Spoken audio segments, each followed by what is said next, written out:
Before I get into solving by factoring, I want to remind you that back in intermediate algebra, you did do something called quadratic form factoring, which was basically where you would take a higher order polynomial or something more complicated and sort of think of it as a quadratic.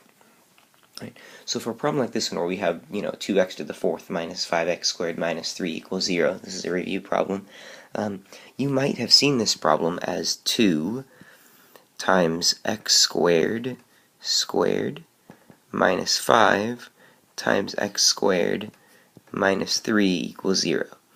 So the idea is this problem was basically 2 something squared minus 5 something minus 3 equals 0. It means that we could effectively factor this thing as 2, x plus 1 times 2 x thing, I'm sorry, not 2, x minus 3. And the idea was that those x's weren't really x's, these strange blue x's I've been writing. They were actually x squared. This thing was really 2 x squared plus 1 times x squared minus 3 equals 0. And then we could go in and solve that by setting the two pieces equal to 0, getting 2x squared plus 1 equals 0, and x squared minus 3 equal to 0. This one is going to get us, to be honest, this is going to get us something imaginary. We only wanted real numbers, so I'll skip that. On the other side, we're going to end up with x equals plus or minus the square root of 3, and those are the real numbers that satisfy the equation. So this principle of factoring something that isn't just 2x squared minus 5x minus 3, but recognizing that those x's could be something different, like for instance sine or cosine or tangent, is going to be the strategy that I'm talking about in this video. This first example, solve the equation 1 minus 2 cosine squared x equals cosine x on the interval from 0 to 2 pi. We're really going to set up that way. If you feel like you're up to this problem, try it on your own. If not, you use this one as an example for you to follow. What I'm going to do is I'm going to move everything to the right, so that I end up with 0 equals 2 cosine squared x plus cosine x minus 1. And then I'm effectively going to treat this, I'm going to factor this as if it were the equation 2x squared plus x minus 1. We recognize this factors as, let's see here, 2x minus 1 and x plus 1. That means my equation back over here is going to factor as 2 cosine x minus 1 times cosine x plus 1. I can then set each of those pieces equal to 0. Right, that's using that zero product property. And now each of these equations, just like the things we did in the previous video. Right, so I'm sort of setting these things equal, or solving for cosine x. Gets me 1/2. This one gets me cosine x is -1. Then we remember that we're on the interval from 0 to 2 pi.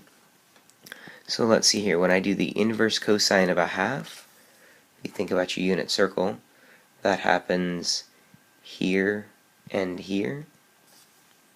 So those are pi over 3 or 2 pi over 3.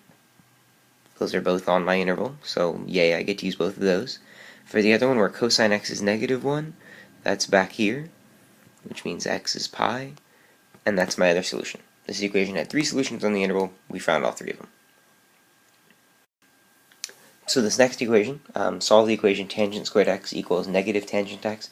And before you do the problem on your own, if at all possible, try not to divide by trig functions. I know I did one of them in the previous video, and sometimes it's unavoidable. Sometimes you don't have a whole lot of options and you do what you have to do. But when possible, don't divide. Instead, move things over and factor. So for this one, instead of dividing both sides by tangent x, what I want to do instead is I want to move the tangent x over. So I'll get tangent squared x plus tangent x equals 0. And you may be wondering, like, how can you factor that thing? This effectively is like x squared plus x equals 0. There is a common factor here. That GCF is, and I know it's strange, the GCF is tangent x. I could factor out tangent x and have left tangent x plus 1. Now when I set the two pieces equal to 0, tangent x equals 0, and tangent x plus 1 equals 0. First I'll do the inverse tangent of 0. So that's when sine over cosine is 0. So that's where sine is 0. So it's basically at 0. I get x equals 0 for that one. For the other one, I'm looking for where tangent is negative 1. So the inverse tangent of negative 1. So that's where sine over cosine is negative 1. So that should happen here and here. And if they want me to find values between negative pi and pi, I'm going to think about this one as negative pi over 4, and this one as 3 pi over 4. Okay? So my only values here are negative pi over 4 or 3 pi over 4. And with that we found both of those, which means we found all the values. This seems to be all of them. So in the last example I have here, I have a problem that's a little bit more similar to the first one, where there's actually a fourth power involved. This problem doesn't come up very often, but I felt like while I was here, I might as well mention it. So again, I'm going to sort of be treating this problem as if it was 4x to the fourth minus 7x squared plus 3 equals 0. So the first step is just factoring this thing. So it looks to me like it's probably going to be 2x's for both of them. And then we'll have a minus 3 on one of them. Nope, it looks like that doesn't work. Rather, it looks like one of them is going to be x and the other one's actually 4x. And we'll do this one with a minus 3 and this one with a minus 1. Yeah, that'll do it. That'll get us what we need.